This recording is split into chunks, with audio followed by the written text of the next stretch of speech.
మనము హీబ్రూ భాషను గురించి ధ్యానం చేస్తూ వచ్చాం.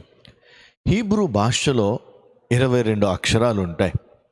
మనకు తెలుసు తెలుగు భాష 56 అక్షరాలు, ఇంగ్లీష్ భాష 26 అక్షరాలతో కూడినటువంటి భాష. బట్ హీబ్రూ లాంగ్వేజ్కి వచ్చి 22 అక్షరాలు ఉంటాయి. No vowels in this language. ఈ భాష ఒక హోలీ లాంగ్వేజ్, ఏన్షియంట్ లాంగ్వేజ్. చరిత్రను చూస్తే క్రీస్తుకు పూర్వము 1200 ఇయర్స్ బిఫోరే ఈ హీబ్రూ భాష లిపిలు ఉన్నట్టు మనము చరిత్రలో మనం చూడగలం. So it's a historical language which created history. ఇది పురాతనమైన భాషే, కానీ చరిత్రను సృష్టించినటువంటి భాష.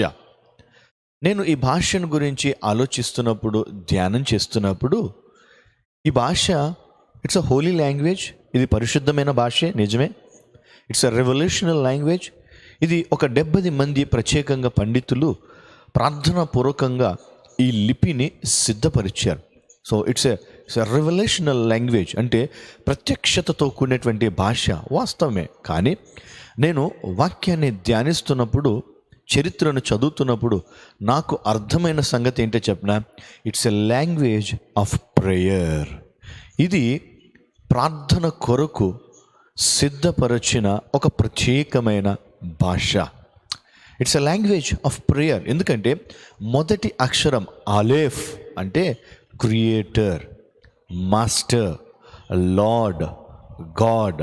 కాబట్టి వారు ప్రభువుని పిలిచినప్పుడు ఆలేఫ్ అని పిలుస్తారు. సో 22 అక్షరాలకు కూడా 22 ప్రత్యేకమైనటువంటి అర్థాలు, భావాలు, వాటికి న్యూమరికల్ వాల్యూస్, వాటికి రకరకాల అంశాలు ఉన్నాయి. కాబట్టి ఈ హీబ్రూ భాష అనేటువంటిది it's not only just a holy language, but it's a language which Hebrews, especial Israelites, అంటే ఇస్రాయేలీల ప్రజలు, they use this language for prayer. ప్రార్థన చేయటానికి వారు ఈ భాషను ఎక్కువగా వాడుతూ ఉంటారు.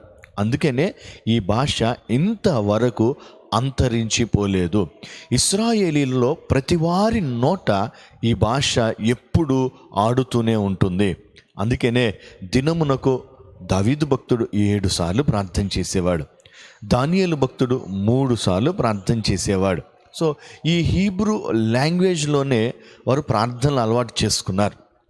సో ప్రార్థన చేసే ప్రతి వ్యక్తి కూడా హీబ్రూ భాషలోనే ప్రార్థనలు చేస్తూ ప్రభువుని స్తుతించేవారు. నేను ఇశ్రాయేల్ వెళ్ళాను.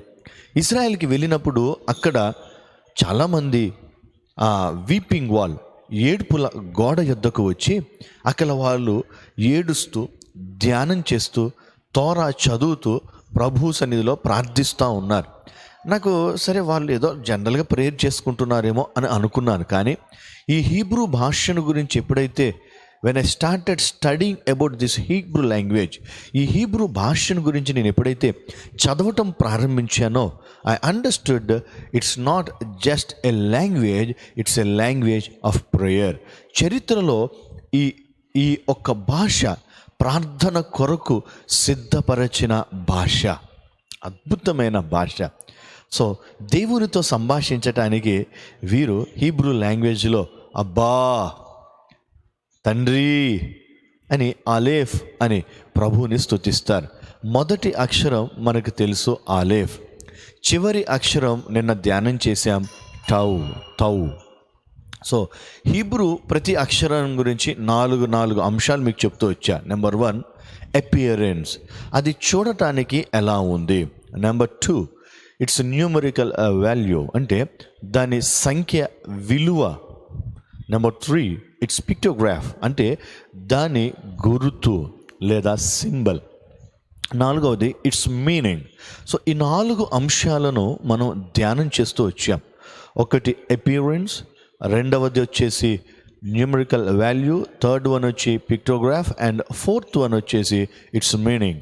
అంటే ఈ 4 అంశాలను కూడా మనము చదువుతూ, ధ్యానం చేస్తూ ప్రతి అక్షరాన్ని మనం నేర్చుకుందాం. ఈ రోజున ఈ హీబ్రూ ఆల్ఫాబెట్స్ 22 అక్షరాలు ఉన్నాయి కదా.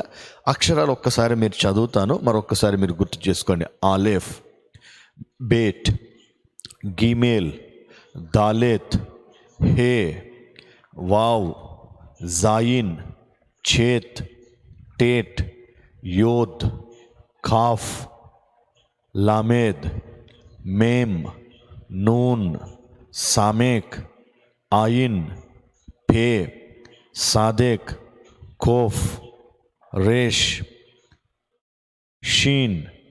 అంత మాత్రమే కాదు, లాస్ట్ది తౌ. ఈ 22 హీబ్రూ అక్షరాలలో నుంచి మనము ఇంతవరకు 4 అంశాలను మనం ధ్యానం చేస్తూ వచ్చాం. అపియరెన్స్, రెండవది ఏంటి చెప్పండి, న్యూమరికల్ వాల్యూ, మూడవది pictograph, and fourth one is its spiritual meaning. ఏ భాషకు లేనటువంటి ఒక గొప్ప విషయము ఈ హీబ్రూ భాషలో ఉంది. సో హీబ్రూ భాషను దేవుడు ఇచ్చాడు, చాలా సంతోషం. What was the theme? ఒక మాట చెప్పాలంటే హీబ్రూ భాషకు ఉన్నటువంటి సారాంశము ఏమిటి? చిన్న ఉదాహరణ నేను మీకు జ్ఞాపకం చేస్తాను.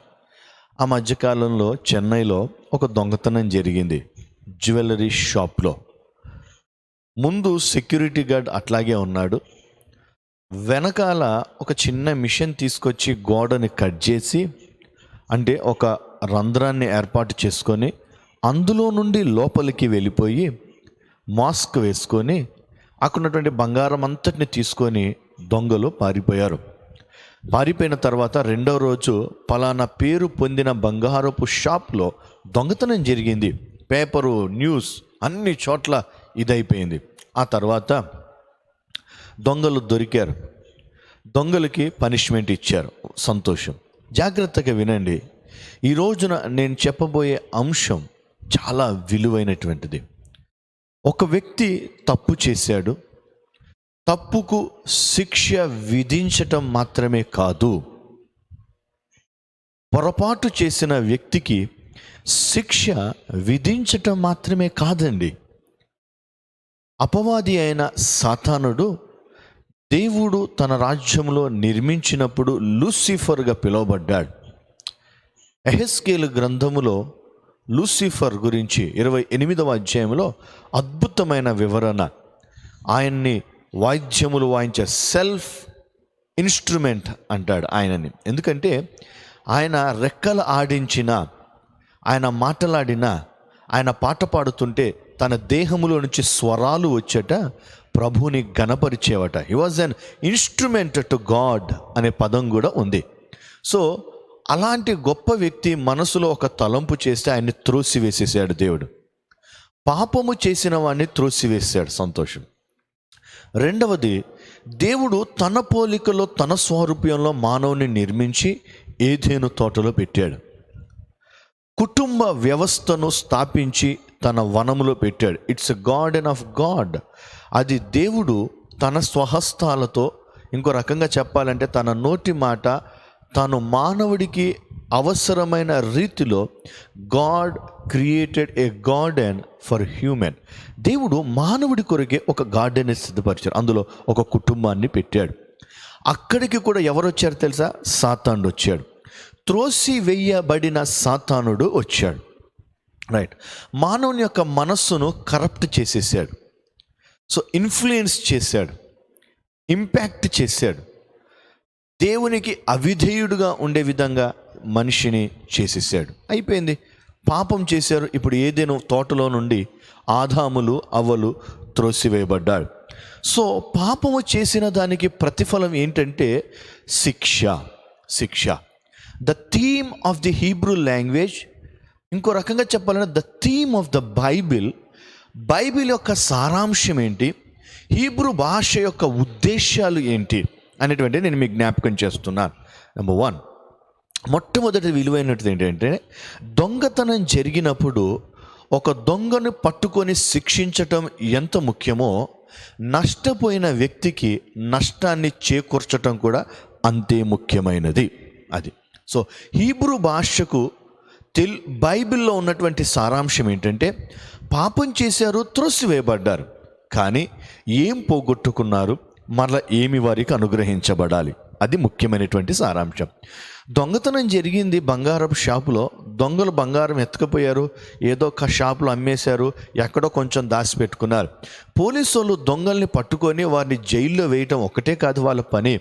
రెండవ ముఖ్యమైన పని ఏంటో తెలుసా? ఈ దొంగతనము ద్వారా నష్టపోయినటువంటి ఆ బంగారం అంతటిని రికవర్ చేసి, చాలా జాగ్రత్తగా గమనించండి, దానిని తీసుకొచ్చి మరలా తిరిగి యజమానుడికి ఇవ్వాలి.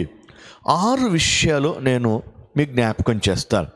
మరలా తిరిగి తీసుకొచ్చి పోగొట్టుకున్న వ్యక్తికి, నష్టపోయిన వ్యక్తికి ఇచ్చే దానిని గురించి 6 విషయాలు రాయబడ్డాయి బైబిల్ గ్రంథంలో. ఇప్పుడు హీబ్రూ భాష నిజంగా, ఇప్పుడు తప్పు చేసింది ఎవరు చెప్పండి? మానవుడు తప్పు చేశాడు. నష్టపోయింది ఎవరు చెప్పండి? మానవుడే నష్టపోయాడు. ఇప్పుడు ఇస్తానంది ఎవరికి దేవుడు అంటే మరలా తిరిగి మానవుడికే ఇస్తానంటున్నాడు. నిజంగా ఇది పాపం చేసింది మానవుడే, పోగొట్టుకుంది మానవుడే, పాపానికి తగిన శిక్షణ ఇచ్చాడు.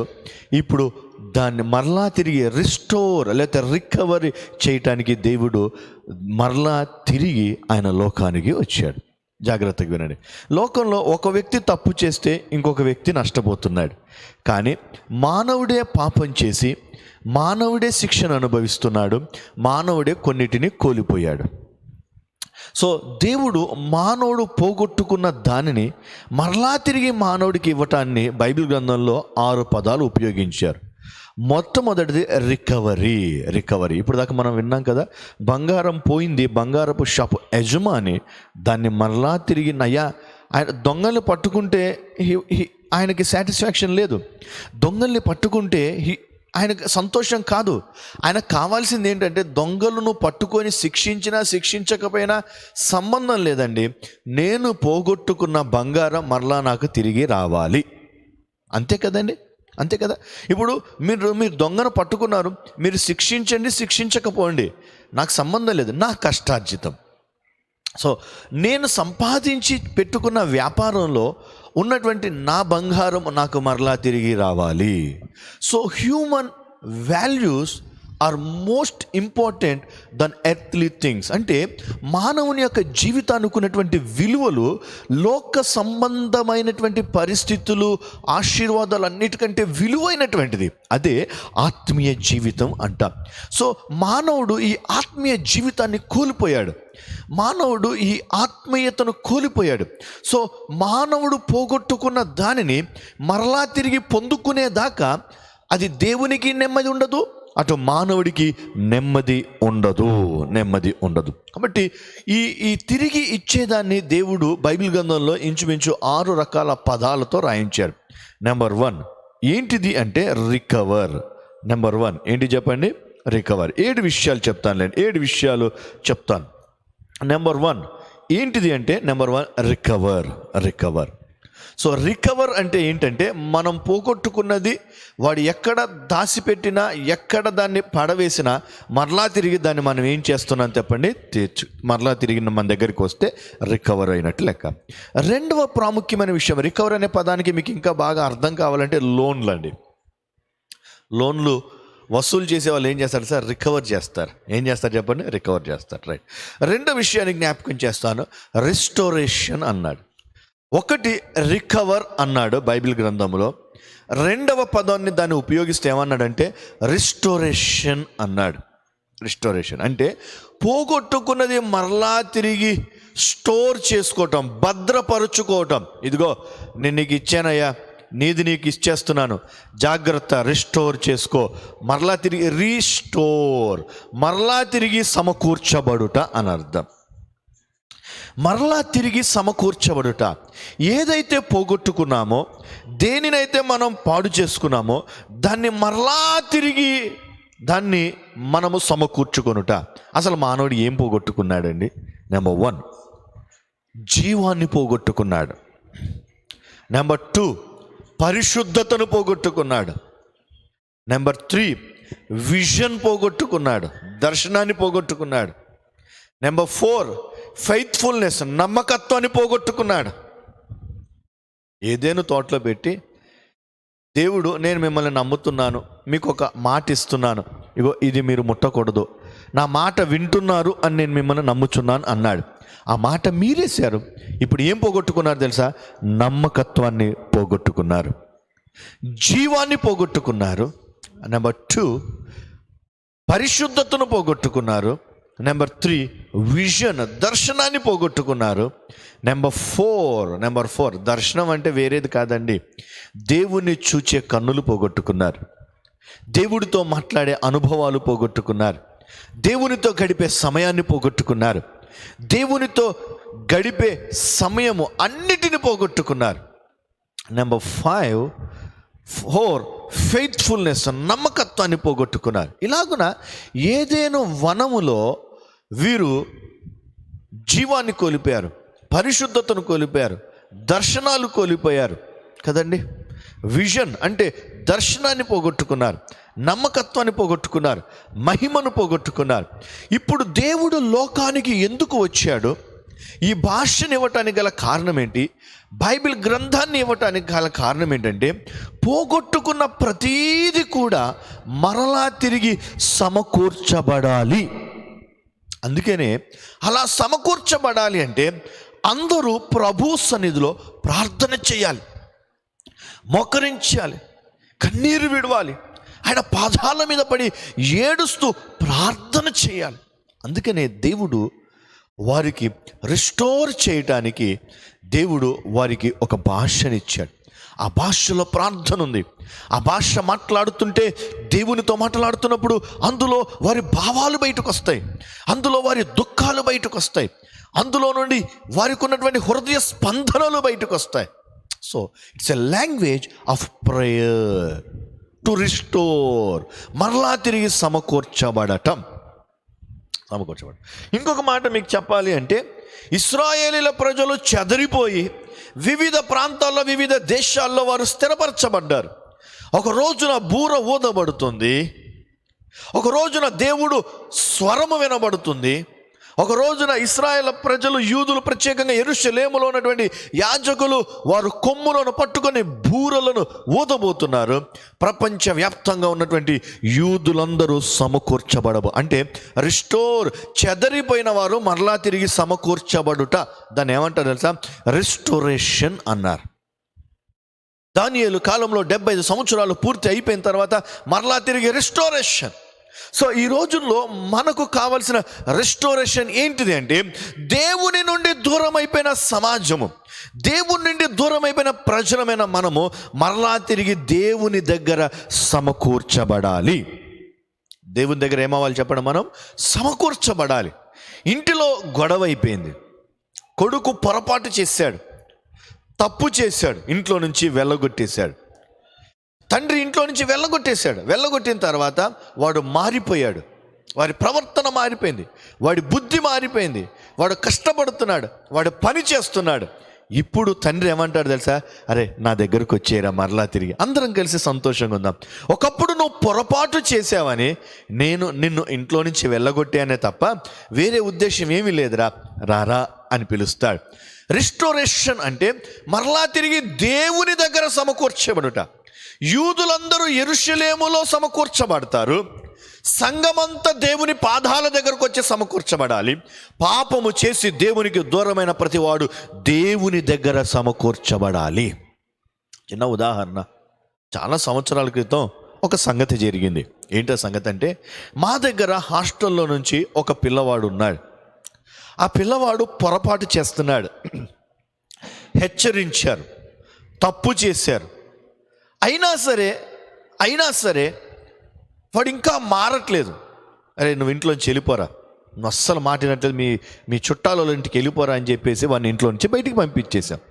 చుట్టాల ఇంటికి వాడు సరే అయ్యగారు చుట్టాల ఇంటికి వెళ్తానన్నాడు. వాడు తమ కోపాన్ని చూసి అమ్మో భయం వేసి వాడు చుట్టాల ఇంటికి వెళ్తానని బయలుదేరాడు. కానీ వాడు చుట్టాల ఇంటికి వెళ్ళలేదు. వాడు వెళ్ళి ఒక బస్ స్టాండ్ దగ్గర కూర్చున్నాడు. అలా బండి మీద నేను ఎందుకో బజార్కి వెళ్తే, ఆ సెంటర్కి వెళ్తే వాడు బస్ స్టాండ్, ఏంట్రా ఇక్కడ ఉన్నావు ఏంట్రా అంటే, ఏం లేదన్నా ఇక్కడే ఉన్నాను. ఏంట్రా మరి ఇంటికాడ లేకుండా, మీ బంధువులలో లేకుండా ఇక్కడ ఉన్నావేంట్రా? అల్లి ఏం లేదన్నా. అన్నం తిన్నావా? తినలేదన్నా. ఎన్ని రోజులైందిరా అంటే 2 రోజులు దాటిందన్న అన్నది. మరి ఇక్కడ ఎందుకు ఉన్నావురా, ఇంటికి వచ్చేయచ్చు కదరా అంటే, అయ్యగారు నన్ను కోపం చేసి వెళ్ళగొట్టేశారన్నా. ఎందుకురా అంటే, తప్పు చేశానన్నా, పొరపాటు చేశానన్నా. సరే నేను అయ్యగారితో మాట్లాడతాను, కానీ మళ్ళా నిన్ను చేర్చుకోమని అడుగుతాను, కానీ నువ్వు అయ్యగారి దగ్గరకు వచ్చే క్షమాపణ అడగాలరా. అయ్యగా ఇంకోసారి అలాంటి పొరపాటు చెయ్యను అయ్యగారు అని చెప్పి వచ్చి నువ్వు క్షమాపణ అడగాలరా అన్నా. సరే అయ్యగారు అన్నాడు. సరే అన్న అన్నాడు. వచ్చాడు. డాడీ వాడు వెళ్ళిపోయాడు కదా డాడీ, వాడు పాపం బస్ స్టాండ్ దగ్గర ఉన్న అన్నం తినక చాలా రోజులైంది డాడీ, వాడికి ఏదో ఒకటి పెట్టేద్దాం, తీసుకొచ్చేసేయండి డాడీ. ఏం కాదు డాడీ, వచ్చేసేయండి డాడీ మీరు అనగానే సరే సరే అన్నారు. లేదురా వాడు ఇట్లా పొరపాటు చేస్తున్నారు అన్నారు. ఈ లోపల వాడు రానే వచ్చాడు. అయ్యగారి దగ్గరికి వెళ్ళరా, సారీ చెప్పరా, క్షమాపణ చెప్పరా అనగానే వాడిని చూడగానే 2 రోజుల నుంచి అన్నం తినలేదు అనగానే ఆ దైవజనులకు కూడా ఏమైపోయింది తెలుసా, హృదయం ఏమైపోద్ది, కరిగిపోయింది. అలాగే మరలా తిరిగి చేర్చుకున్నట్టుగానే దేవుడు పాపము చేసిన మనిషిని దూరం పెట్టాడు. ఏ వ్యక్తి అయితే పశ్చాత్తాపడి, ఏ వ్యక్తి అయితే క్షమాపణ కోరుతూ మరలా తిరిగి యేసు పాదాల దగ్గరకు వస్తారో, మరలా తిరిగి సమకూర్చబడతారో, వారికి మరలా తిరిగి సమస్తాన్ని సమకూర్చి దేవుడు జరిగిస్తాడు. అది ఉద్దేశం. So restoration. ఇప్పుడు జాగ్రత్తగా వినండి. ఇశ్రాయేలీల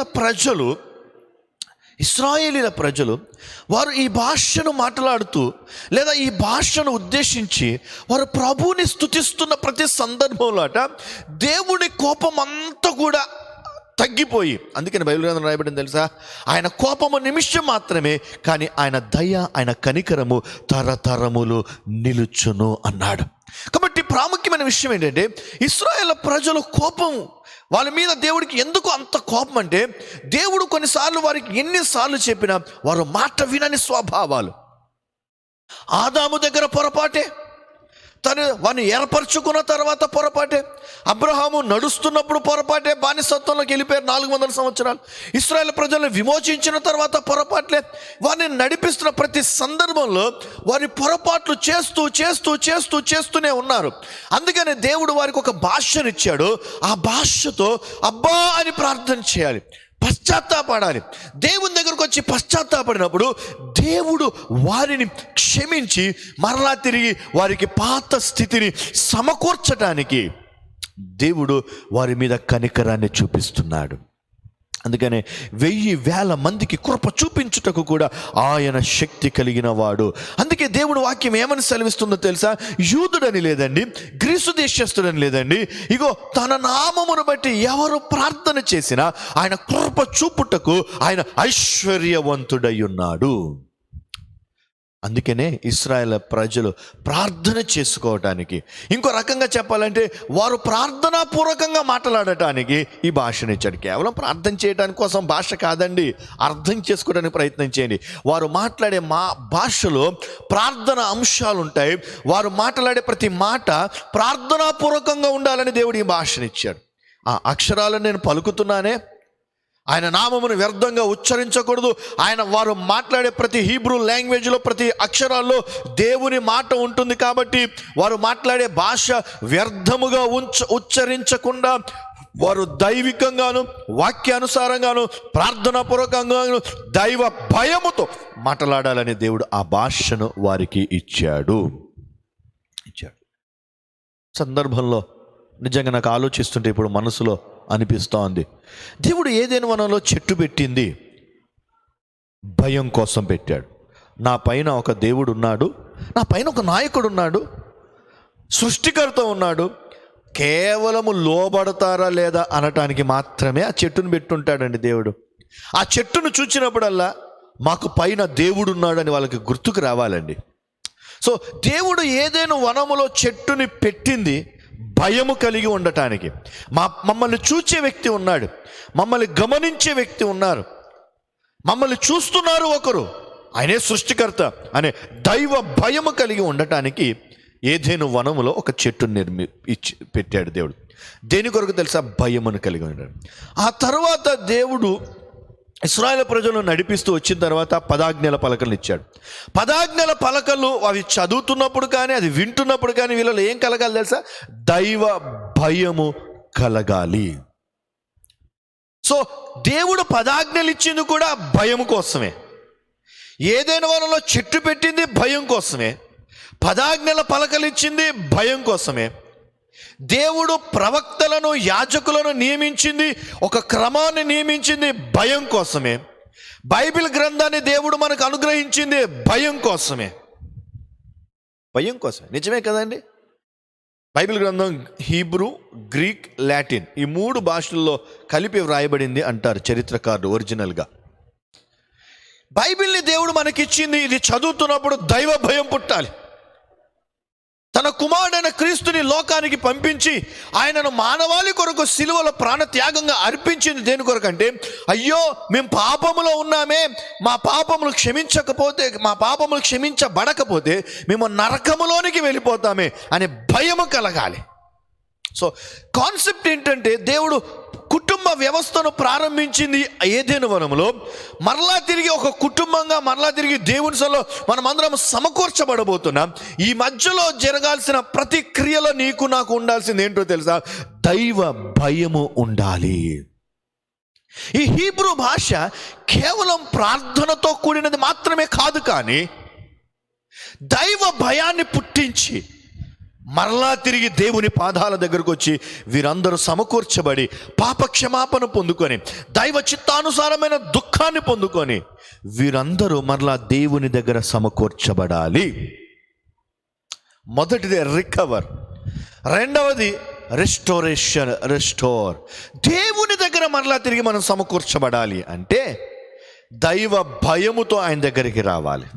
అందుకోసమే దేవుడు ఇస్తూనే వస్తూనే ఉన్నాడు కదా. ఆజ్ఞనే ఇచ్చాడు దేవుడు అండి. ఏదైనా వనంలో ఏమని ఆజ్ఞాపించాడు తెలుసా? మీరు ఏదైనా తినొచ్చు, ఈ చెట్టుని తినకూడదు అని ఆజ్ఞ ఇచ్చాను. తర్వాత 10 ఆజ్ఞలు ఇచ్చాను. ఆ తర్వాత బైబిల్ గ్రంథాన్ని ఇచ్చాడు. ఇశ్రాయేలు ప్రజలకు, యూదులకు ప్రత్యేకంగా తన ప్రజలు అనుకున్నటువంటి తన స్వాస్థ్యానికి దేవుడు ఏమిచ్చాడో తెలుసా? హీబ్రూ లాంగ్వేజ్ని ఇచ్చాడు. ఇప్పుడు సంఘం అని పిలువబడుతున్న మనకు హీబ్రూ భాష ఎంత విలువైనదో, ఎంత పవిత్రమైనదో, ఇప్పుడు మనకు దేవుడు అన్య భాషలను దేవుడు మనకిచ్చాడు. దేవుడు మనకు భాషలను ఇచ్చిన, ఆజ్ఞలు ఇచ్చిన, దేవుడు మనకు వాక్కునిచ్చిన, నేను ఎలా ఉండాలని దేవుడు ఆశపడుతున్నాడో తెలుసా? దైవ భయము కలిగి ఉండాలని దేవుడు ఆశపడుతున్నాడు. భాషలు ఒకే భాష ఉండేదండి ప్రారంభంలో. ఓ పెద్ద గోపురాన్ని కడుతున్నారు. గోపురాన్ని కడుతుంటే మనం ఒక మంచి పేరును సంపాదించుకుందాం, పెద్ద గోపురాన్ని కడుతున్నారు, బాబేల్ గోపురం అంటారు కదండి. సో పెద్ద గోపురాన్ని కడుతుంటే దేవుడు దిగి వచ్చాడు. అరే, నన్ను ఘనపరచాల్సిన వీళ్ళు తమ్మును తాము ఘనపరుచుకొని పేరును సంపాదించుకుందామనే తలంపు వీరిలో కలిగిందంటే లూసిఫర్ బాగానే పనిచేస్తున్నాడు. లూసిఫర్ ప్రేరేపణలు బాగానే పనిచేస్తున్నాయి. వెంటనే దేవుడు అక్కడ భాషలను మార్చివేశాడు. ఒకే భాషను వివిధ రకాల భాషలుగా మార్చివేశాడు. ఒకరి మాట ఒకరికి అర్థం కాని పరిస్థితుల్లో వెళ్ళిపోయారు. కానీ ఇప్పుడు దేవుడు హీబ్రీలందరికీ ఒక భాషనిచ్చాడు. క్రీస్తు రక్తములో కడగబడి శుద్ధీకరించబడిన ప్రతి వారు కూడా, ప్రభువా, హెబ్రీలు ఇశ్రాయేలు ప్రజలు వారికి ఒక భాషనిచ్చాం.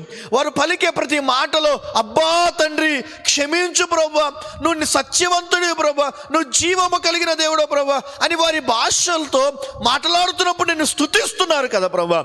సంఘమైన మాకు ఏది లేదా అని నువ్వు ఆలోచించక మునిపే ఆయన ప్రణాళికను కలిగిన వాడే ఆయన పెంతెకొస్తు దినమున పరిశుద్ధాత్మ శక్తి చేత నింపి వారిని అన్య భాషలతో నింపాడు. దేని కొరకు తెలుసా? హీబ్రీలు దేవునితో మాట్లాడిన రీతిగా సంఘము దేవునితో సంభాషించడానికి. దేవునికి మహిమ కలుగునుగాక. హల్లెలూయా. నిజమేనండి. ఎవరితో మాట్లాడడానికి దేవుడు ఆ భాషనిచ్చాడు? వాళ్ళకంటే ఆయనతో సంభాషించటానికి. ఇప్పుడు సంఘమైన మనకు దేవుడు అన్య భాషలను దేవుడు మనకిస్తున్నాడు. పరిశుద్ధాత్మ అన్య భాషలు, ఈ మధ్యకాలంలో రకరకాల వదంతులు, రకరకాల బోధలు వస్తున్నాయి. నేనే పరిశుద్ధాత్మను గురించి కొన్ని సిరీస్లు చేశాను. ఆత్మ ఫలాలేంటి, కృప వరాలేంటి, పరిశుద్ధాత్మను పొందుకోవటం అంటే ఏంటి, పరిశుద్ధాత్మ చేత నింపబడటం అంటే ఏంటి, పరిశుద్ధాత్మలో ఉండేటువంటి ప్రత్యేకతలు ఏంటి, అసలు ఆత్మను దేవుడు ఎందుకు ఇస్తాడు, భాషలతో ఎందుకు మాట్లాడాలి, భాషలతో మాట్లాడితే దానికి ఉద్దేశం ఏంటి, ఈ విషయాలన్నీ కూడా గడిచిన దినాల్లో ఇదే లైవ్లో నేను కార్యక్రమాలు ఇవ్వటం జరిగింది. ఆ పరిశుద్ధాత్మను గురించి, అన్య భాషలను గురించినటువంటి అంశాలు మీరు తెలుసుకోవాలి అని అనుకుంటే కనుక తప్పకుండా యూట్యూబ్లో పాస్టర్ జాన్ వెస్లీ మనుగురు అని టైప్ చేస్తే తప్పకుండా మీరు అనేకమైనటువంటి సత్యాలు మీరు తెలుసుకోగలరు. దేవుడు భాషలను మనకి ఎందుకు ఇస్తున్నాడంటే ఆయనతో మాట్లాడటానికి. హీబ్రూ భాషను దేవుడు ఎందుకు ఇచ్చాడంటే దేవునితో ప్రార్థన చేస్తూ దేవునితో సంభాషించడానికి ప్రత్యేకంగా దేవుడు వారికి ఇచ్చాడు. ఈ రోజుల్లో మనకు దేవుడు అన్య భాషలను ఎందుకు ఇచ్చాడంటే ఆయనతో మాట్లాడాడు. అందుకనే కొరింథీ పత్రిక 1వ పత్రిక 14వ అధ్యాయంలో అంటాడు, భాషలతో మాట్లాడువాడు అని మాట్లాడుతూ ఒక చిన్న మాట అంటాడు. చూడండి, బైబిల్ గ్రంథంలో నుండి పౌలు భక్తుడు కొరింథీయులకు రాసిన పత్రిక 1వ పత్రిక 14వ అధ్యాయంలో నుండి 1-2 వచనాన్ని చదివితే ఇలాగ రాయబడింది, ఎందుకనగా భాషతో మాట్లాడువాడు మనుషులతో కాదు కానీ ఎవరితో మాట్లాడుతున్నాడట? దేవునితో మాట్లాడుచున్నాడు. మనుష్యుడు ఎవడునూ గ్రహింపడు కానీ వాడు ఆత్మ వలన మర్మములను పలుకుచున్నాడు. ఈ మాట నుంచి మనం అర్థం చేసుకోవాల్సింది ఏంటంటే హీబ్రూ భాషలో ఉన్న మర్మాలు వారి హృదయాల్లో పెట్టుకొని వారు ప్రభువుతో మాట్లాడాలి. భాషలు మాట్లాడేవాడు మనుషునితో కాదు కానీ దేవునితో మాట్లాడుతున్నాడు. నిజంగా ఈ సత్యాన్ని మీరు జ్ఞాపకం చేసుకోండి. ఆనాడు హీబ్రూలకు ఒక భాషను ఇచ్చిన దేవుడు సంఘానికి కూడా ఇప్పుడు భాషలు ఇస్తున్నాడు. ఎందుకో తెలుసా? ఎవరితో మాట్లాడటానికి తెలుసా? జీవము కలిగిన దేవాతి దేవునితో మాట్లాడటానికి దేవుడు భాషలను మనకిచ్చాడు. కాబట్టి ఆత్మచేతని మీలో ఎవరైనా దేవునితో మాట్లాడాలని ఆశపడితే, మీలో ఎవరైనా ప్రభువుతో మాట్లాడి గణపరచాలని ఆశపడితే, ఆ రోజుల్లో ఈ రోజుల్లో హీబ్రూ లాంగ్వేజ్ నేర్చుకోవటం ఒక ఎత్తు, కానీ ప్రార్థనతో కూడిన భాష అని ఎందుకన్నానో తెలుసా? నేను ఆ టాపిక్ తేటానికి గల ఉద్దేశం ఏంటో తెలుసా? నువ్వు ప్రార్థన చేస్తే ఆటోమేటిక్గా పరలోకములో ఉన్న దేవుని ఆత్మ నీ మీదకి దిగి వచ్చి అన్య భాషలతోటి దేవునితో మాట్లాడే భాషతో నిన్ను నింపగానే నీవు ఆత్మలో పరవశుడవై దేవునితో మాట్లాడే అనుభవములోనికి నడిపించబడగలుగుతావు. కాబట్టి దేవునితో కనుక నువ్వు మాట్లాడాలని ఆశపడితే కనుక ప్రార్థన చేసి ఆత్మను పొందుకొని ఆత్మచేత నింపబడి భాషలతో మాట్లాడుతూ ఆయనతో నువ్వు మాట్లాడితే ఆయన నీతో తప్పకుండా మాట్లాడుతాడు. రైట్. రెస్టోరేషన్, ఎప్పుడైతే నువ్వు దేవుని పాదాల దగ్గరకు వచ్చేసి, ఎప్పుడైతే నువ్వు పశ్చాత్తాపడి, ఎప్పుడైతే నువ్వు మారు మనస్సు పొంది, ఎప్పుడైతే నీ జీవితాన్ని దేవునికి సమర్పించి ప్రార్థన చేస్తావు, అప్పుడు ఆత్మచేత నింపుతాడు. నువ్వు క్రొత్త భాషలు, అన్య భాషలతో నువ్వు మాట్లాడుతూ ప్రభువుని స్తుతించగలవు. ఇది రెండవది. మూడో విషయాన్ని జ్ఞాపకం చేస్తాను. అంటే దేవుని దగ్గరికి మరలా తిరిగి రావటానికే దేవుడు ఈ భాషను వారికి ఇచ్చాడు. ఒకటి రికవర్, రెండవది రెస్టోరేషన్, మూడవ విలువైన మాట ఏంటంటే రిపేర్. రిపేర్ రిపేర్ చిన్న మాట నేను బైబిల్ గ్రంథంలో నుంచి ఒక మంచి ఉదాహరణ దేవుడు మన కొరకు రాయించాడు. ఒక రోజున యెరూషలేములో నుండి తిరిగి వెళుతున్నటువంటి ఒక వ్యక్తి ఉన్నాడంట. ప్రయాణమై వెళుతున్నాడు. వెళుతుంటే మార్గ మధ్యములో కొంతమంది దుండగులు, కొంతమంది దొంగలు, చోరులు ఈ వ్యక్తిని కొట్టి, ఆ వ్యక్తిని గాయపరిచి, ఆ వ్యక్తి దగ్గర నుండి కావలసిన వాటన్నిటిని దోచుకొని, వాళ్ళు ఇంకో రకంగా చెప్పిన బందిపోటు దొంగలు అనుకోండి, కావాల్సినవి అన్ని దోచుకొని చచ్చిపోయే అంతగా కొట్టి ఆయన ఏం చేశారు తెలుసా? పడవేశారు. ఆ మార్గములో ప్రయాణం అవుతూ ఒక లేవీయుడు వెళ్ళిపోయాడు, ఒక యాజకుడు వెళ్ళిపోయాడు, ఒక సమరయుడు ఆ మార్గంలో ప్రయాణమై వెళుతూ, యేసుని మంచి సమరయుడితో ఎందుకు పోలుస్తున్నామంటే, క్రీస్తుని మంచి సమరయుడితో ఎందుకు పోలుస్తూ ఉన్నామంటే, దేవుడు అక్కడ, ఈ మంచి సమరయుడు అక్కడికి వచ్చి గాయపడిన వ్యక్తిని గాయాలు కడిగి, గాయపడిన వ్యక్తి యొక్క గాయాలు తుడిచి, నూనెను రాసి, అతని గాయాలను కట్టి, పూటకూలవాని ఇంటికి తీసుకొచ్చి అక్కడ పెట్టి, ధనముని ఇచ్చి తిరిగి వెళ్ళి ఏదైనా నీకు అవసరం ఉంటే మరలా నాకు తెలియచేయి, నీ అవసరాన్ని నేను తీరుస్తాను అన్నాడు. అంటే గాయపడిన వ్యక్తిని బాగు చేయటాన్ని రిపేర్ అంటాం. ఒక రోజున కొన్నిసార్లు మీరే ఎవరినైనా చూడండి, సహజంగా నాకు కూడా అప్పుడప్పుడు కొన్నిసార్లు కోపం వస్తుంటుంది నా భార్య మీద. ఎందుకంటే ఫోన్ తీసుకుంది అనుకోండి, కొన్నిసార్లు ఏదైనా టక ఏదైనా వచ్చేసింది అనుకోండి, ఏదైనా మిస్ అయింది అనుకోండి, ఏదైనా పని చేయడం ఆగిపోయింది అనుకోండి, ఎందుకు ఆగిపోయింది, దీన్ని ఇప్పుడు మళ్ళీ రిపేర్ చేయాలి అని అంటూ ఉంటాను. మన దగ్గర నుంచి బండిని ఎవరైనా తీసుకొని వెళ్ళిపోతే, పాడు చేసి తీసుకొని వస్తే దాన్ని రిపేర్ చేస్తాం. అపవాది చేతిలోనికి మానవుడు పడిపోయాడు, పాపము చేసి, పాపము వలన కలుగు జీతము మరణము అని దేవుని వాక్యము సెలవిస్తుంటే వాడి జీవితాన్ని పాడు చేసి అక్కడ పక్కకి పెట్టేశాడు. ఇంకా పనికిరాదండి, ఇది స్క్రాబ్లో వేసేయడమే అన్నట్టు స్థితిలోనికి తీసుకొచ్చేసాడు అపవాది అయిన సాతానుడు. ఇప్పుడు సాతానుడు పడిపోయాడు. సాతానుడు పడిపోయింది కాక అందరినీ పడేశాడు, పాపములో పడేశాడు, శాపములో పడేశాడు. ఇప్పుడు మానవుడికి కావాల్సింది ఏంటి తెలుసా? రిపేర్ కావాలి. దీన్ని ఇంగ్లీష్లో ఇంకో రకంగా చెప్పాలంటే హీలింగ్ కావాలి, స్వస్థత కావాలి. 2 లేదా 3 రకాల స్వస్థతలు ప్రాముఖ్యమైనవండి. 1 శారీరక స్వస్థత, రోగము, బలహీనత, అనారోగ్యాలు. 2వది మానసిక స్వస్థత. అది కౌన్సిలింగ్ ద్వారా, దేవుని వాక్యము ద్వారా. అది కొన్నిసార్లు వింటున్నప్పుడు నెమ్మది పొందుకుంటారు. కృంగిపోయిన వారు మరలా తిరిగి లేపబడతారు, బలహీనులు బలపరచబడతారు. 3వది ఆత్మ సంబంధమైన స్వస్థత కావాలి. సో దాన్నే ఇంకో రకంగా నేను ఏమంటున్నానంటే, అన్ని ఆర్తో స్టార్ట్ చేస్తున్నాను కాబట్టి రికవర్, 2వది రిస్టోరేషన్ అన్నాను. 3వది ఏంటో అని చెప్పండి,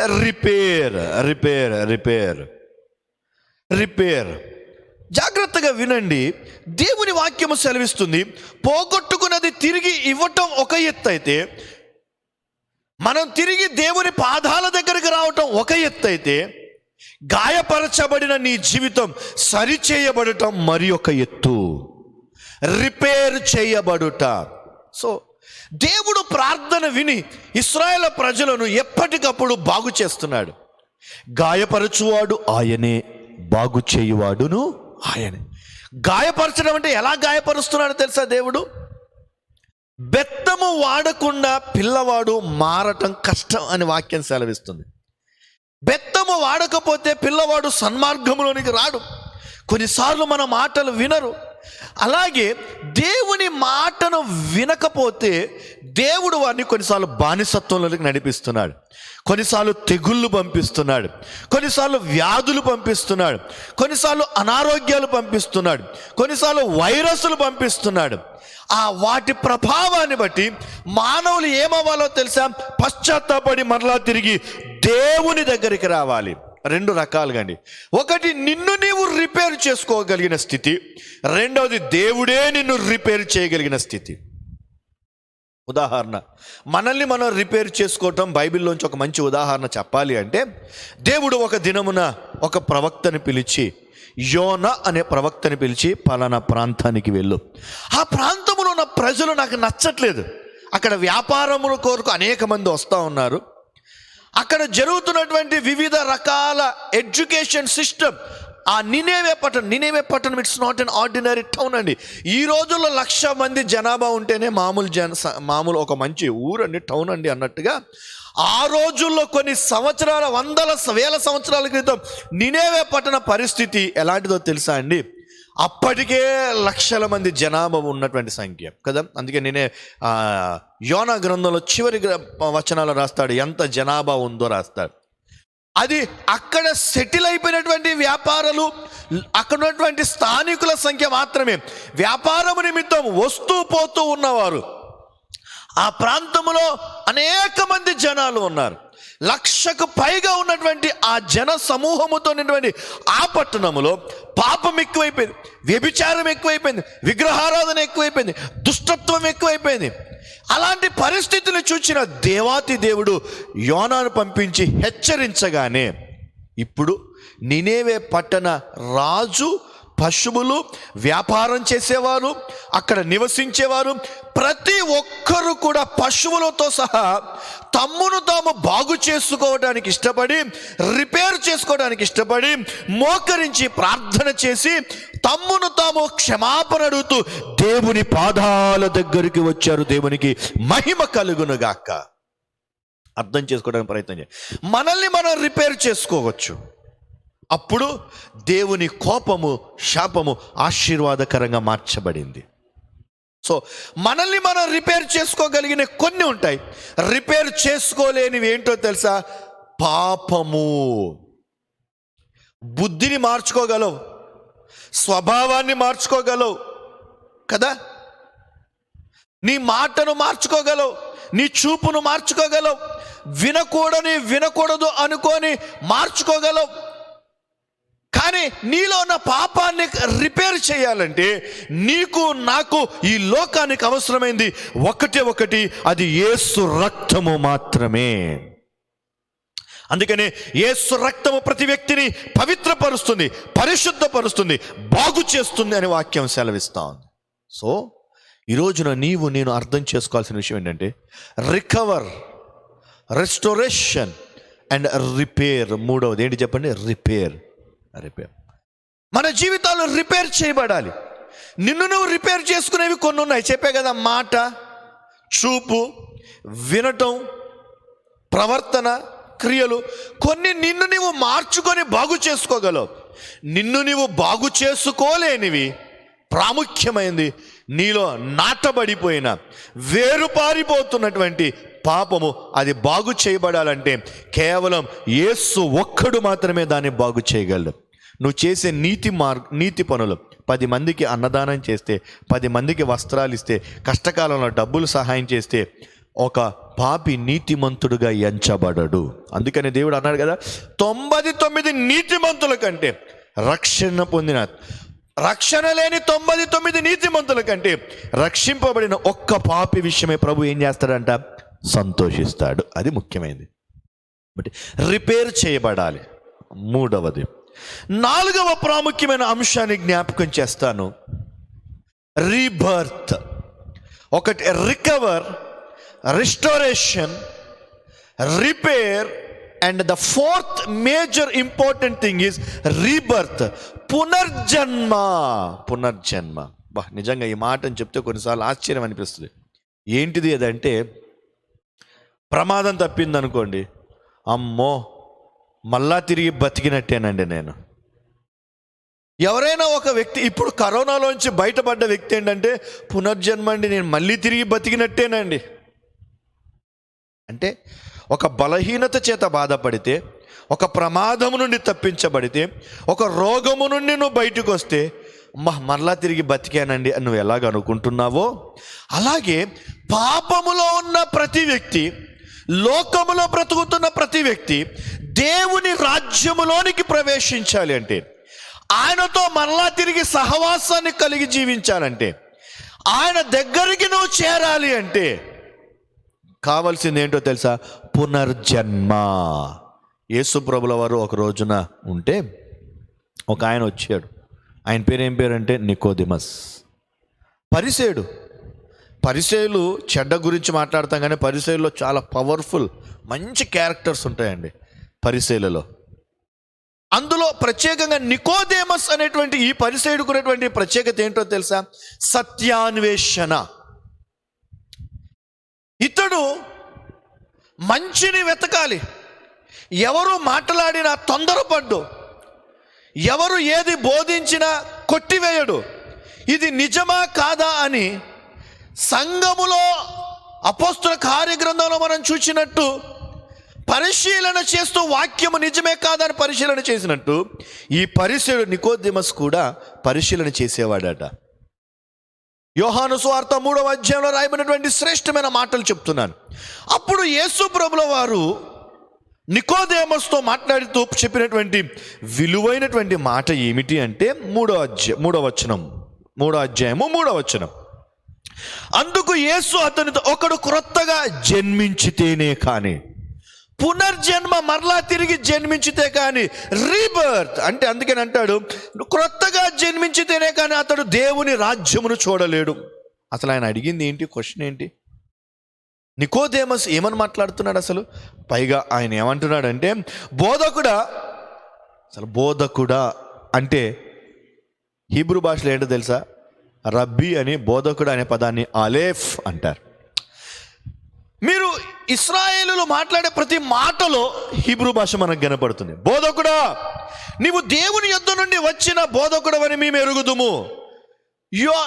నువ్వు దేవుని యొద్ద నుండి పంపబడిన వాడవని నేను ఎరుగుదును. దేవుని నీకు తోడై ఉంటేనే కానీ ఇన్ని క్రియలు, అద్భుతాలు, ఆశ్చర్యకార్యాలు జరుగుతున్నాయి, లేకపోతే సాధ్యం కాదు అని అంటే అందుకు యేసు అన్నాడు, ఒకడు క్రొత్తగా జన్మించితేనే తప్ప ఆయన రాజ్యములో ప్రవేశించడు అని నేను నీతో నిశ్చయంగా.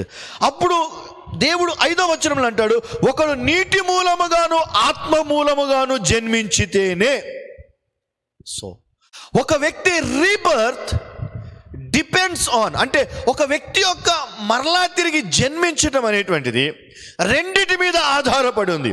ఒకటి నమ్మి బాప్తిసం పొందుట మీద ఆధారపడి ఉంది.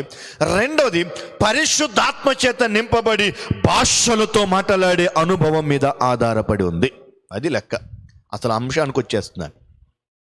సో నువ్వు పునర్జన్మ అనేటువంటిది, రీబర్త్, మరలా తిరిగి జన్మించడం అనేటువంటిది.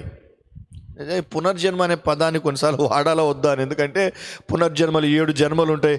లోకంలో రకరకాల మాటలు మాట్లాడుతున్నాను. నేను మాట్లాడే జన్మను గురించి వేరేది, ఆత్మ సంబంధమైన జీవితం గురించి మాట్లాడుతున్నాను. పౌలు భక్తుడు ఎఫెసు పత్రికలో అంటాడు, అపరాధముల చేతనో పాపముల చేత చచ్చాడు, వీడు మరలా తిరిగి జన్మించాలి. దాన్నే పునర్జన్మ, మరలా జన్మించుట అన్నాడు. అది దేని ద్వారా తెలుసా? నమ్మి బాప్తిసం పొందుట ద్వారా. రెండవది ఆత్మ చేత నింపబడి భాషల చేత మాట్లాడుతూ దేవునిలో ఆత్మ సంబంధమైన జన్మ. అలా తిరిగి జన్మిస్తే ఏంటో జరుగుతుంది. ఏం జరుగుతుందో తెలుసా? పోగొట్టుకున్న జీవం మరలా తిరిగి మనకు వస్తుంది కదా. మానవుడు జీవాత్మ గలవాడే సృష్టించబడేను, జీవాన్ని కోల్పోయాడు, కేవలం ఆత్మను కలిగి మాత్రమే జీవిస్తున్నాడు. ఇప్పుడు ఎప్పుడైతే నువ్వు మరలా తిరిగి ఆత్మీయంగా జన్మిస్తావో అప్పుడు మరలా తిరిగి నీ జీవాన్ని నువ్వు పొందుకోగలవు. ఇది 4వది. మొదటిది రికవర్, పోగొట్టుకుంది నీకు ఇస్తాడు దేవుడు, ఎటు పోదు. ఏం పోగొట్టుకున్నావు? జీవాన్ని పోగొట్టుకున్నావు, పరిశుద్ధతను పోగొట్టుకున్నావు, దర్శనాలను పోగొట్టుకున్నావు, సహవాసాన్ని పోగొట్టుకున్నావు, నమ్మకత్వాన్ని పోగొట్టుకున్నావు. ఏదేదైతే పోగొట్టుకున్నావో అవన్నీ మరలా తిరిగి దేవుడు నీకు ఇస్తాడు. ఎప్పుడో తెలుసా? మరలా ఆత్మీయంగా నువ్వు జన్మించినప్పుడు. మానవుడు బ్రతుకుతున్నాడే కానీ పాపములో బ్రతుకుతూ పాపములోనే చస్తున్నాడు. కానీ దేవుని రాజ్యంలో ప్రవేశించాలి అంటే, రెండవ మరణము నుండి తప్పించబడాలంటే రెండవసారి నువ్వు తిరిగి జన్మించాలి, అంటే ఆత్మీయంగా నువ్వు జన్మించాలి. ఇది 4వది. ఇది 4వది. 5వ విషయాన్ని నేను మీకు జ్ఞాపకం చేస్తాను. రిప్లేస్.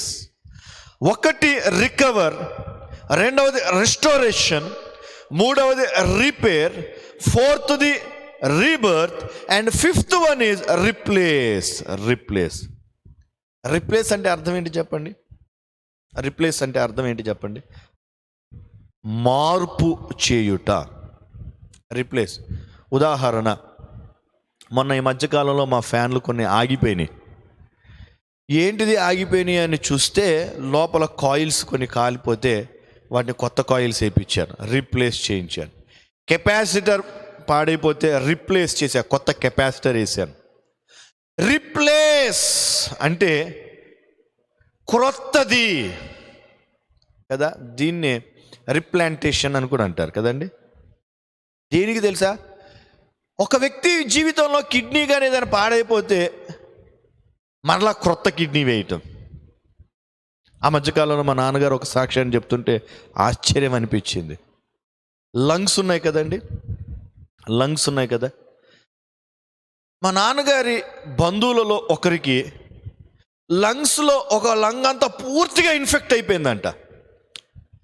ఇన్ఫెక్ట్ అయిపోయి హాస్పిటల్కి వెళ్తే బ్రతకడం కష్టం, అయితే ఒక మార్గం ఉంది అన్నారంట డాక్టర్స్. ఏంటిదంటే కోతిని తీసుకొచ్చి కోతిని ఆపరేషన్ చేసి ఒక లంగ్ను తీసేసి, 2 లంగ్స్ ఉంటాయి కదా, 2 పార్ట్స్ ఉంటాయి కదా, ఒక భాగాన్ని తీసివేసేసి టెస్ట్ చేద్దాం. దానికి ఒక నెల 30 డేసో 25 డేసో 45 డేసో దాన్ని టెస్ట్ చేద్దాం.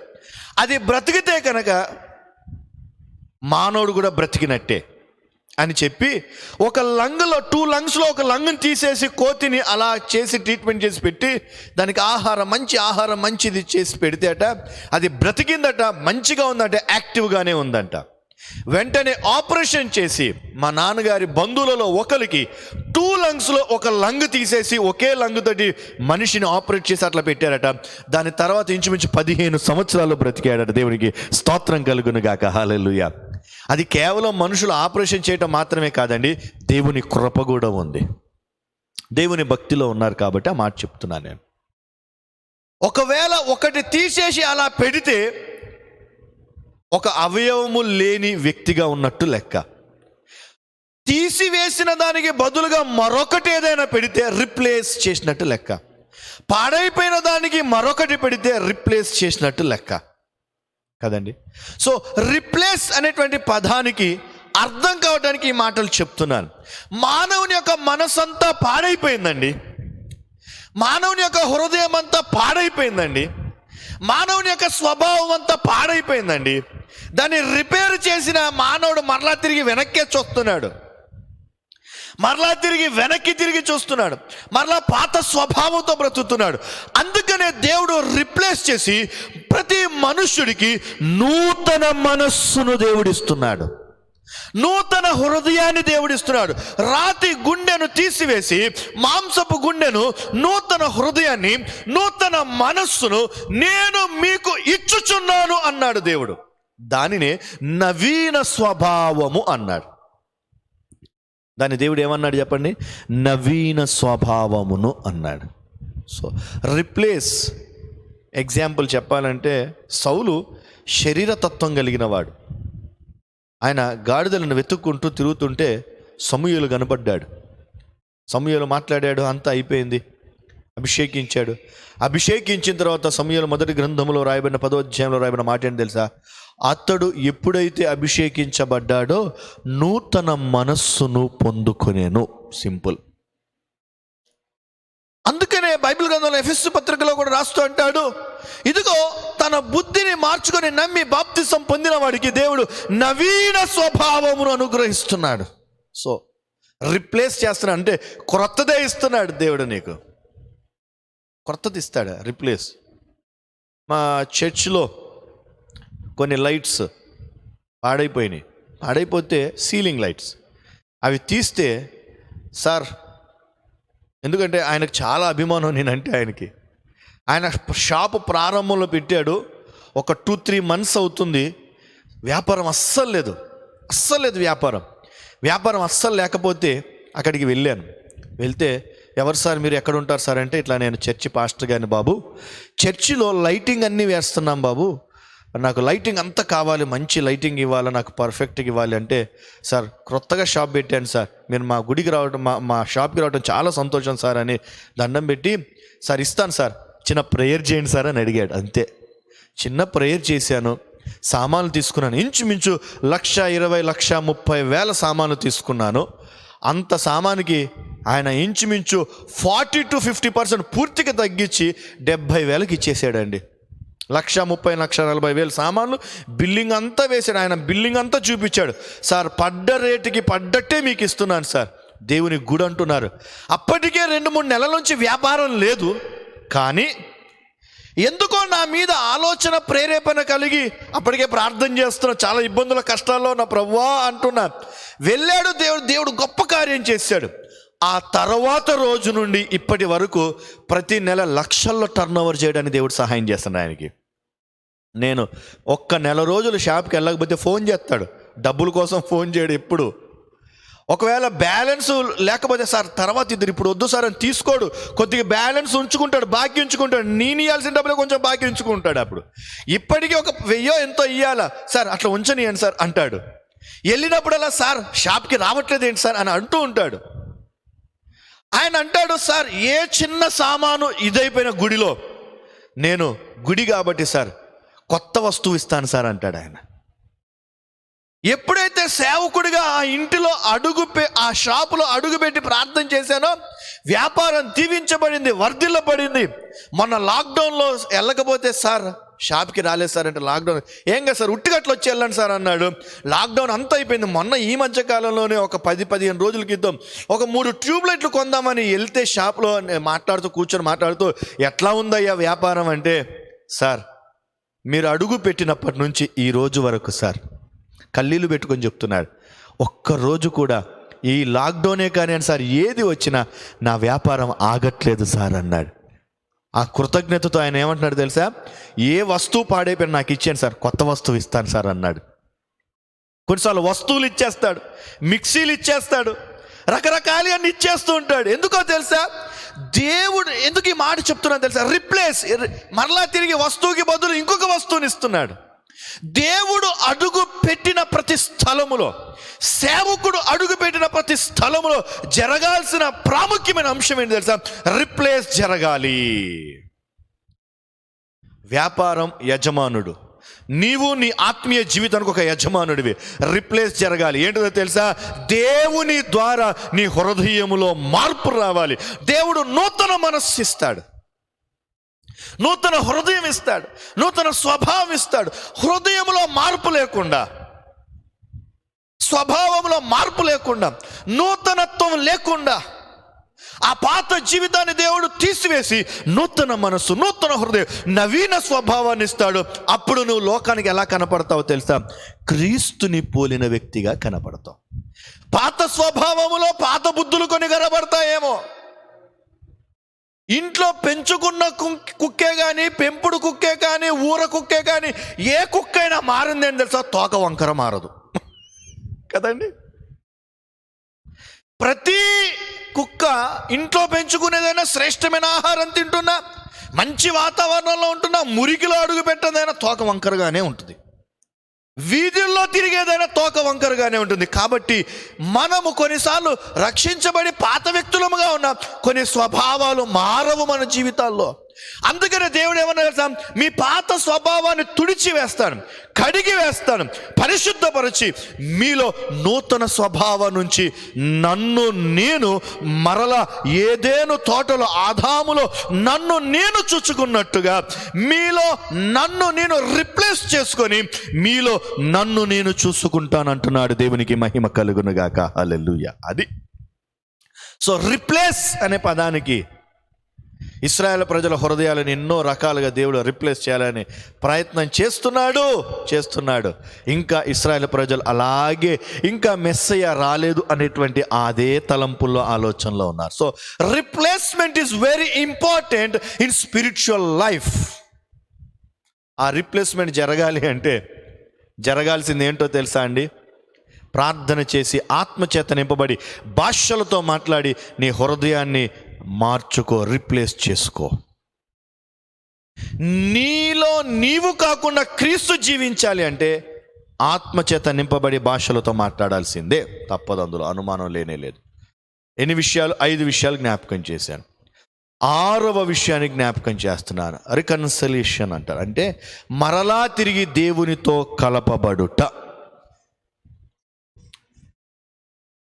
దేవుడు ఎందుకు నిజంగా ఈ మాటను పాపం చేస్తున్నారండి ఇశ్రాయేలు ప్రజలు? ఉదాహరణ మీకు అర్థం కావడానికి కొంచెం కన్క్లూజన్లో కొంచెం క్రీస్తుని గురించిన అంశాలు మనకు చాలా అవసరం అండి. అందుకే నేను ప్రతి అంశంలో కూడా క్రీస్తుని గురించి జ్ఞాపకం చేస్తున్నా.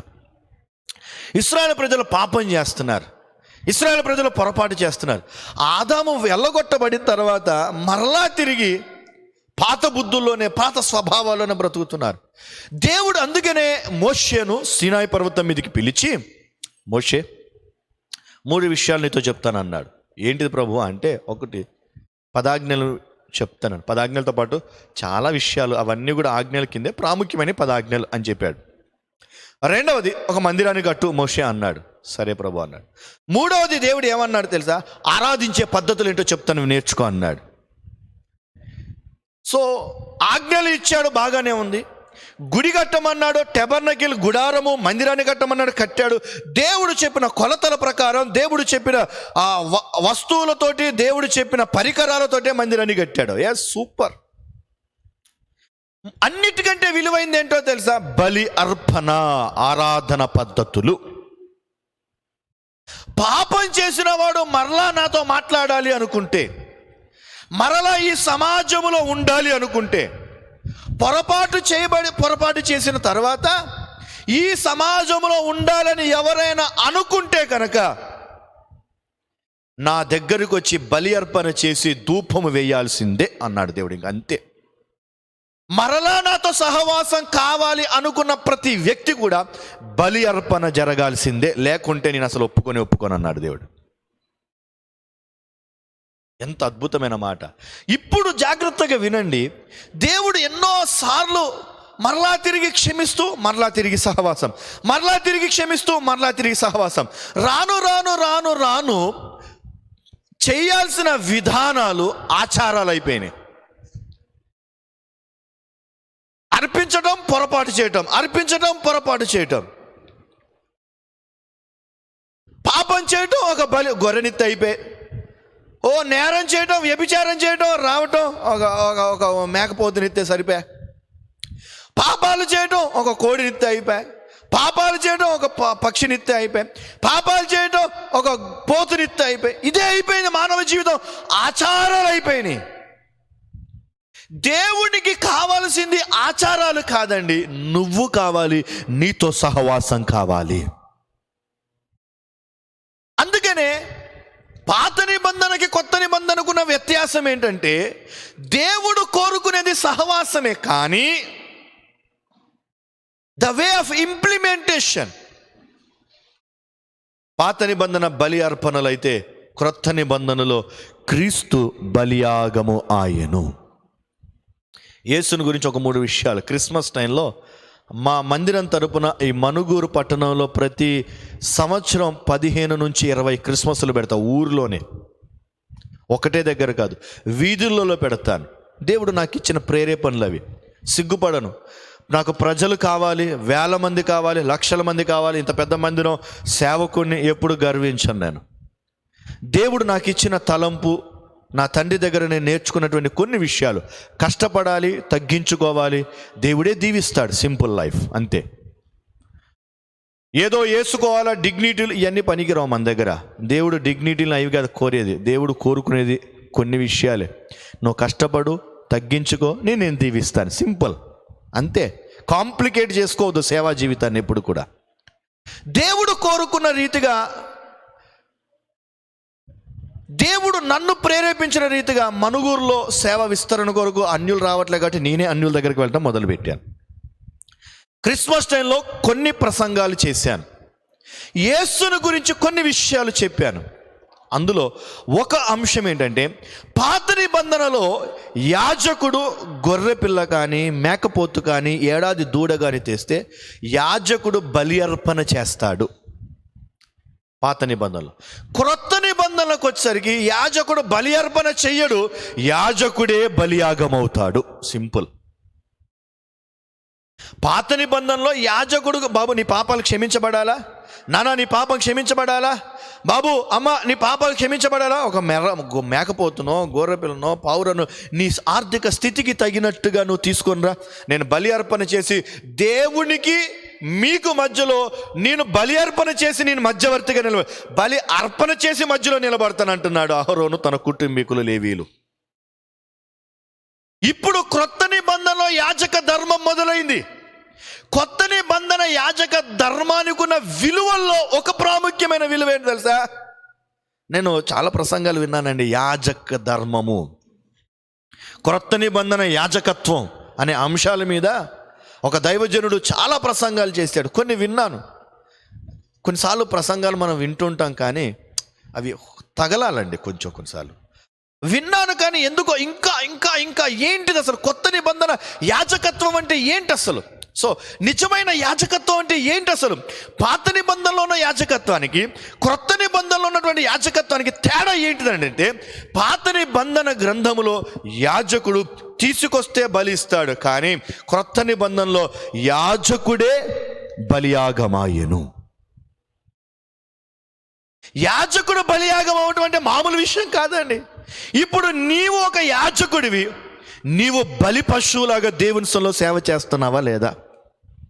నీ జీవితాన్ని దేవునికి త్యాగం చేసి, నీ జీవితాన్ని దేవునికి సమర్పణ చేసి, నీ ప్రాణాత్మ దేహములతో పాటు నీ సమయాన్ని, నీ కష్టాన్ని, ప్రతి దానిని దేవునికి సమర్పించి నువ్వు సేవ చేస్తున్నావా లేదా? అలా చేయకపోతే, దేవుని కొరకు నిన్ను నీవుగా బలియాగముగా అర్పించుకొనకపోతే యాజక ధర్మములో నువ్వు యాజకుడివి కానే కాదు. That's what God expects from you. దేవుడు నీ దగ్గర నుండి ఆశించేది అదే కదండి. లగ్జరీ లైఫ్ కాదు, నేమ్ ఫేమ్ కాదు, బలియాగం దేవుడు కోరుకునేది కదా. ఉదాహరణ చిన్న, పాత రోజుల్లో ఇప్పట్లో జరగట్లేదులేండి, ఎక్కడో ఒక్క చోట 2 చోట్ల జరుగుతూ ఉంటుందేమో, నాకు తెలియదు. ఇది కొంతమందికి ఆనవాయితీ ఆచారమే అనుకో, నాకు తెలియదు. చీమ పందులు ఉంటాయి. ఏంటి చెప్పండి? అది చీమ పందులు ఉంటాయి. అవి ఒక్కొక్కటి 50 కేజీలు, 70 కేజీలు, 100 కేజీలు దాకా, ఇంకా పై పెద్ద పెద్దవి ఉంటాయి. ఇంత పెద్ద పందులు ఉంటాయి, వైట్ కలర్ చీమ పందులు అంటారు. వాటిని ఒక ఊర్లో బలిచ్చే ముందు ఏం చేస్తారు తెలుసా? అంటే బలి అంటే దాన్ని కోసి మాంసాన్ని అమ్మేటప్పటికి ముందు ఏం చేస్తారో తెలుసా? దాన్ని ఊరంతా ఊరేగిస్తారు. ఊరంతా ఏం చేస్తారు చెప్పండి? ఊరేగిస్తారు. నేను చిన్నగా ఉన్నప్పుడు పైలట్ కాలనీలో ఉన్నప్పుడు అట్లా చాలా సందర్భాలు చూశాను. ఊర్లో ఉన్న వాళ్ళందరికీ ఈ మాంసాన్ని కోస్తున్నా, మీరు వచ్చి తినండి అని చెప్తారు ఇన్ఫర్మేషన్. ఈ రోజుల్లో కొంతమంది, క్షమించండి, సేవకులు ఎలా కోరుకుంటున్నారు తెలుసా? అందరి దృష్టిలో నేను పడాలి. బలియాగం అయ్యేటప్పుడు ఎవరి దృష్టిలో పడినా పడకపోయినా, బైబిల్ గ్రంథంలో పాత నిబంధనలో ఉన్నటువంటి బలియాగము ఎప్పుడు దేన్ని బలి అర్పణ ఇచ్చినా ఊరేగింపులు లేవు, ప్రజలకి కనపడేది లేదు. దానికి పేరు, దీన్ని 50 సంవత్సరాలు పెంచుతున్నాను, ఇగో 5 సంవత్సరాల నుంచి గొర్రెపేతను పెంచుతున్నాను, దేనికో తెలుసా? నేను బలి అర్పించ లేదు లేదు లేదు లేదు. ఈ రోజుల్లో సేవకుడు ఏం కోరుకుంటున్నాడో తెలుసా? నేమ్ ఫేమ్ కోరుకుంటాడు.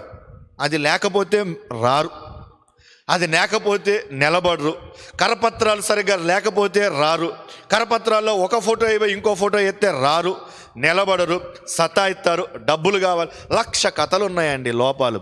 సేవకుల లోపాల గురించి మాట్లాడటానికి ఇక్కడ నేను లేను, క్షమించండి. నేను చెప్పే మాట ఏంటో తెలుసా? దేవుని వాక్యము ఏమని సెలవిస్తుందంటే, యాజకుడే బలియాగమాయెను. యాజకుడు బలి అర్పించటం వేరు, యాజకుడు యాజకుడి శిలువ మీద బలియాగమయ్యాడు. దీని ద్వారా ఏం జరిగింది తెలుసా? 6వ అంశం రికన్సిలియేషన్. అంటే ఏంటో తెలుసా? దేవునితో మరలా తిరిగి మనం జతకొచ్చేసాం. అందుకని కొలస్సీ పత్రికలో ఒక మాట రాయబడింది చూడండి. కొలస్సీ పత్రికలో నుండి అపోజిట్ పౌలు భక్తుడు కొలస్సీలోకి రాసినటువంటి పత్రికలో నుండి, పౌలు భక్తుడు కొలస్సీలకు రాసిన పత్రిక 1వ అధ్యాయములో నుండి 19-20 వచనాలు చదువుతుంటే, ఆయన యందు సర్వ సంపూర్ణత నివసింపవలననియు ఆయన శిలువ రక్తము చేత సంధి చేసి, ఏం చేశాడు చెప్పండి? సంధి చేసి ఆయన ద్వారా సమస్తమును, అవి భూలోకమందున్నవైనను అవి పరలోకమందున్నవైనను, వాటన్నిటిని ఆయన ద్వారా తనతో, క్రీస్తు ద్వారా దేవాతి దేవుడు తనతో సమాధానపరచుకొనెను. దేని ద్వారా?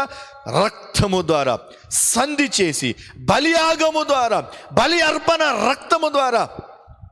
ఈ మాట చెబుతున్నప్పుడల్లా